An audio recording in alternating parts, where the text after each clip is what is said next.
Hey friends, happy Sunday and welcome back to another week of What's for Dinner. If you're new here, hello and welcome. I am Taylor, I'm a stay-at-home wife and mom, and I share these What's for Dinner videos every Sunday to hopefully motivate you to cook more for your family and give you some inspiration for new recipes to try.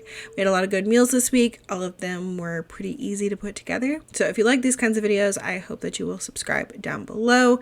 As always, any recipes that I mention will be linked in the description box. Now let's go ahead and get into this week's What's for Dinner.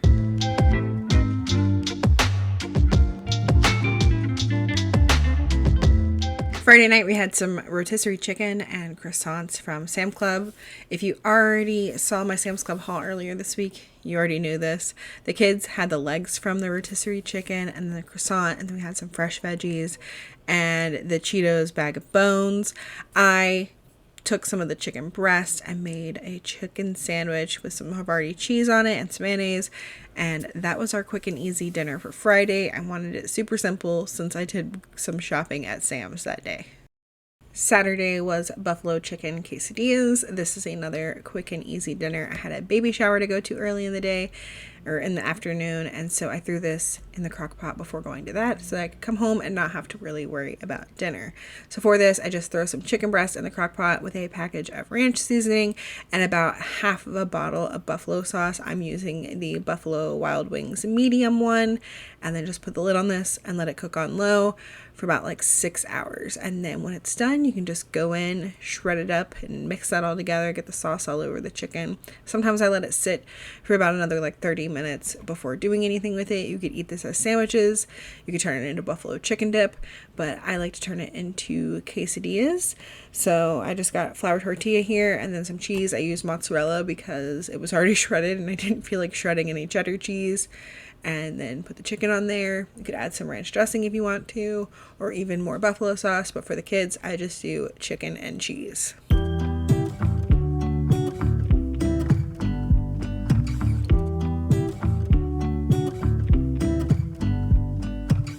To go with our quesadillas, we just had some fresh veggies on the side. For Lily, that was some tomatoes and carrots. For Elijah and I, we did carrots and broccoli and ranch. Sunday night, we did cheesy sausage and rice. This has quickly become a family favorite. I think I made it for the first time back in June, and then I made it again like 2 weeks later for my birthday, and then now we're making it again. And I think that's all that we've had it, but we absolutely love this recipe.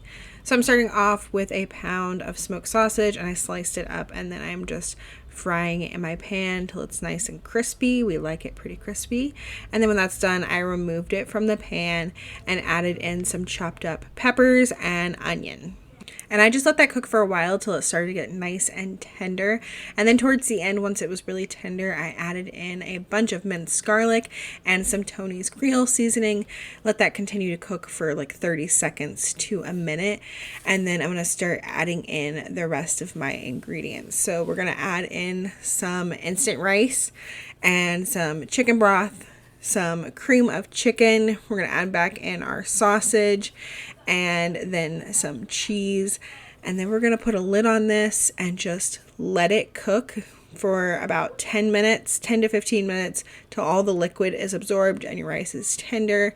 We're going to cook that with the lid on it.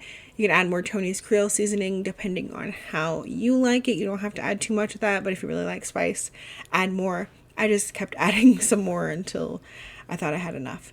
And then after the 10 minutes, when your rice is fully cooked, you're going to take off the lid, give it a good stir, and then I top it with some more cheese and let it sit with the heat off for about 5 more minutes till that cheese gets nice and melty. This is a super cheesy dish and it's just really delicious. If you like smoked sausage and rice and cheese, I think you'll like this meal.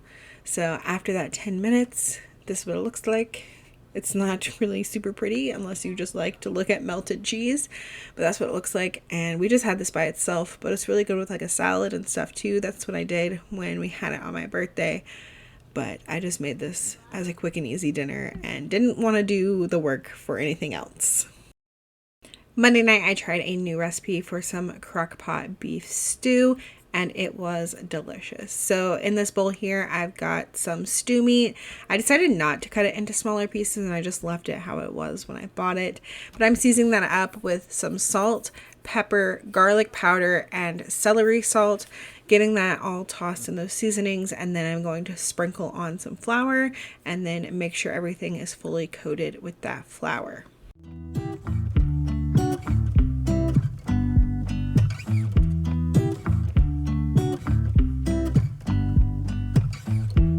Next, I heated up my large cast iron skillet over like a medium heat, and to that I'm adding some olive oil, got it nice and hot, and then I'm going to add my stew meat in.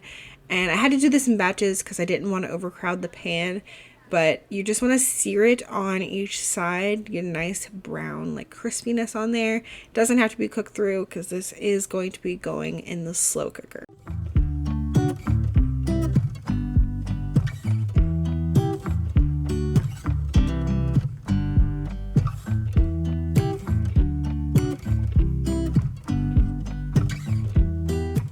Once all the meat was seared and removed from the pan, then I added in a tablespoon of butter, let that melt, and then I added in my onion and garlic and let that cook for a little bit till it got nice and tender. And then we're going to add that to the crock pot with our meat and start adding in everything else.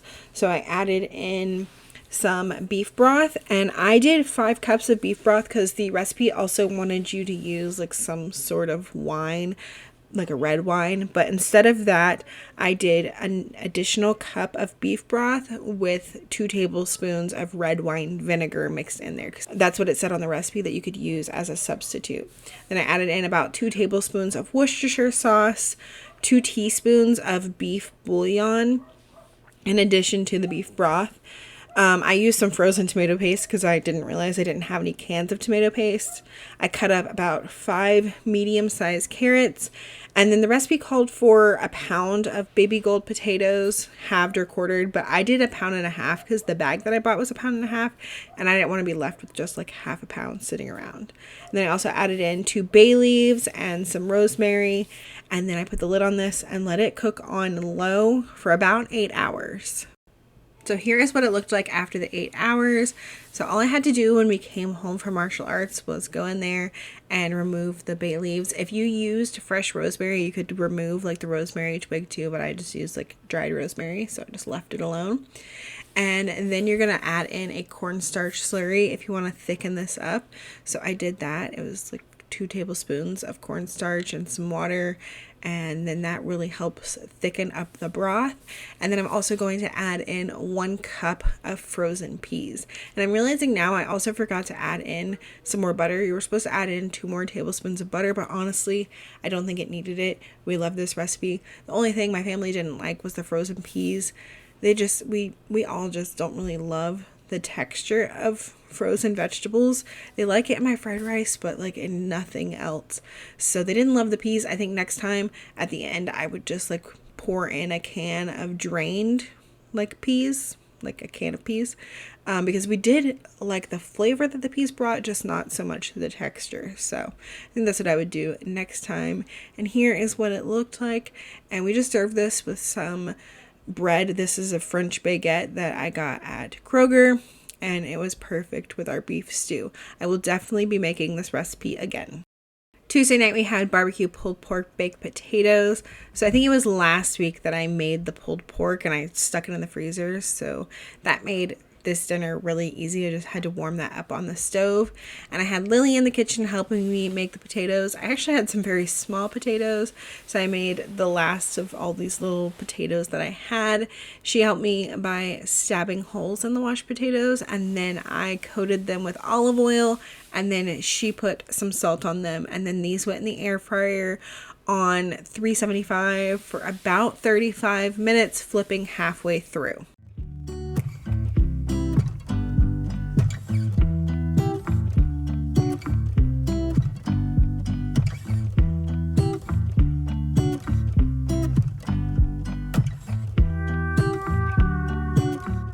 When the potatoes were done, we topped them with some butter, some salt and pepper, and then we put our barbecue pulled pork on top, and then a bunch of shredded cheese.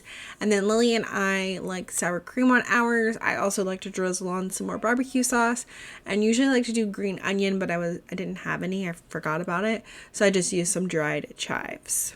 Wednesday night we did pizza and cheesy bread. And I've been loving the pizza dough from Aldi. It just makes things so easy, and it's only like 99 cents. So I had 2 of those, one for our pizza that I put on my round pizza pan. Just spray my pans with some olive oil cooking spray, and then I spread the dough out on there, and then I poke it with a fork a couple times or a bunch of times. And then I did the same thing for the one that I'm making the cheesy bread with, and I just did that on a rectangle baking sheet.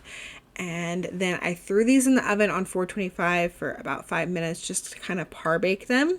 And then when they came out for the cheesy bread, I brushed it with a bunch of the Chef Chamois garlic butter. You could always just make your own garlic butter, but the Chef Chamois makes things easy. And then I sprinkled on some of the like green shaky Parmesan cheese, and then topped it with a bunch of mozzarella. And then for the pizza, I just did some pizza sauce, some cheese, Canadian bacon, and pepperoni. And then I also brushed the edges of that crust with the Chef Chamois garlic butter. And then both of these went back in the oven on 425 for about another 10 minutes.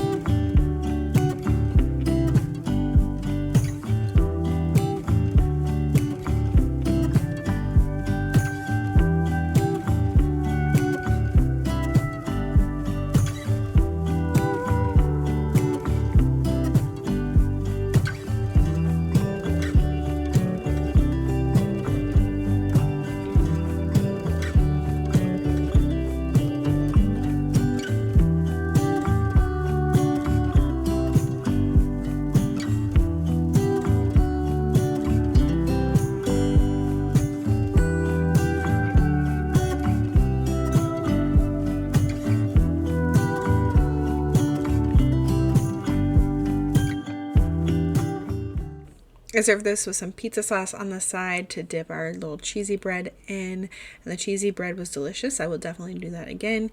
And if you can get the Aldi pizza dough, highly recommend it. It's super easy. And could I have done something else with this? Yes, but that is all we had for dinner this night. Thursday night, we did another Crock-Pot meal, and this is called Angel Chicken. The original recipe actually comes from plain chicken, and it was made with pork chops. It was called Angel Pork, but we preferred it with chicken because I've made it with both the pork and chicken. So in the Crock-Pot, I'm adding a can of cream of chicken soup, 4 ounces of softened cream cheese, half a stick of melted butter, some chicken broth, and a package of Italian dressing mix. Whisk that all together, and then I add in 2 chicken breasts and kind of make sure they're covered up with the sauce. And then I cook them on low for 6 hours. After the 6 hours, I pulled my chicken out. You could just shred it in there, but I wanted to kind of cut it up a little bit so it's more like chunks of chicken and not shredded chicken. And then I use my whisk and whisk the sauce together to kind of get out any lumps. Sometimes it works better than other. It definitely works better if you use name brand cream cheese, which I did not have, but it still gets pretty smooth. And then you add back in your cut up or shredded chicken, mix that all together, and then you just serve this over some angel hair pasta. And we usually do like some garlic bread or a salad or something with it. This night we just did some garlic bread, and this is delicious, and it's one of our favorite Crock-Pot meals for sure. And that is going to be it for this week's What's for Dinner. I hope that y'all enjoyed it. If you did, make sure you let me know in the comments down below and leave me a thumbs up. And if you made it here all the way to the end, leave me a smiley face emoji down there, because, you know, smiley faces are my thing. So I feel like that should be the emoji that we leave down there. As always, thank you guys so much for watching. I hope y'all have a great week and a happy Halloween, and I will see y'all in the next one. Bye.